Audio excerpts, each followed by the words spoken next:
मान लेते हैं एक मैट्रिक्स ए जो 2x2 साइज का है, उसके आइगन वैल्यूज लैम्डा और म्यू हैं। आपसे पूछा गया है कि कौन से स्टेटमेंट ट्रू होंगी। अगर लैम्डा और म्यू डिस्टिंक्ट आइगन वैल्यू हैं तो जरूरी नहीं है कि A raise to the power n की जो आइगन वैल्यू हैं वो डिस्टिंक्ट होंगी। पर्टिकुलरली हम ए स्क्वायर की बात कर रहे हैं। अगर हम डिस्टिंक्ट आइगन वैल्यू 1 और -1 कंसिडर कर लेते हैं तो ए स्क्वायर की वैल्यू -1 स्क्वायर और 1 स्क्वायर होगी, जो दोनों की ही वैल्यू 1 होती है और ये आइगन वैल्यू डिस्टिंक्ट नहीं है। तो ऑप्शन ए यहाँ से डिस्कार्ड हो जाता है। अगर मुझे जब पता है कि लैम्डा और म्यू आइगन वैल्यूज हैं तो हम इसका ट्रेस निकाल सकते हैं सम से, और प्रोडक्ट से हम इनका डिटर्मिनेंट निकाल सकते हैं। तो इसकी जो कैर इक्वेशन है इन टर्म्स ऑफ एक्स मैं लिख सकता हूँ एक्स स्क्वायर माइनस ट्रेस, यानी कि lambda plus mu x minus sorry plus determinant lambda mu.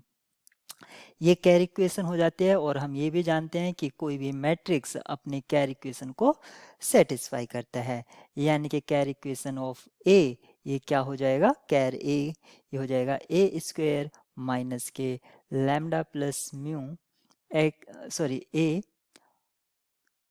Plus lambda mu identity equals to 0। अब यहाँ से आप ए स्क्वायर की वैल्यू निकाल सकते हैं दूसरे साइड इस चीज को ट्रांसपोज करके, और आप क्योंकि जो ए स्क्वायर की आइगन वैल्यूज हैं या मैट्रिक्स ए इसकी जो आइगन वैल्यूज हैं वो डिस्टिंक्ट हैं। क्या है, डिस्टिंक्ट हैं। तो यहाँ से आप ए स्क्वायर और ए क्यूब की आइगन वैल्यूज भी निकाल सकते हैं।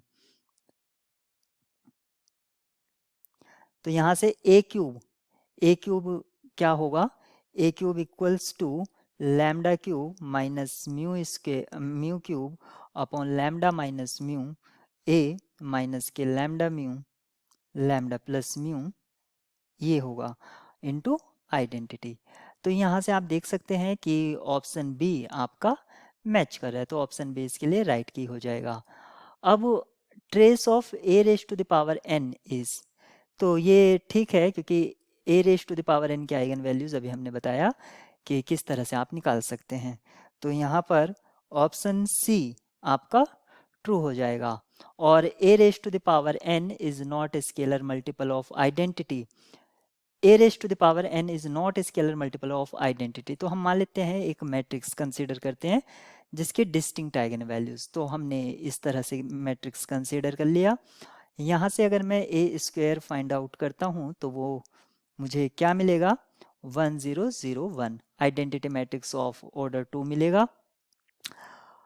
अब यहाँ पर आप देख सकते हैं कि जो ए स्क्वायर है वो scalar multiple of identity for any positive integer n।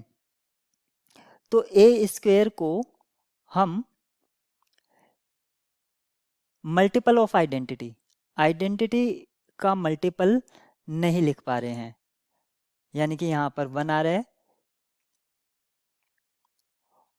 तो ये ए स्क्वायर के लिए तो ट्रू है और मैट्रिक्स के लिए जरूरी नहीं कि ये ट्रू होगा।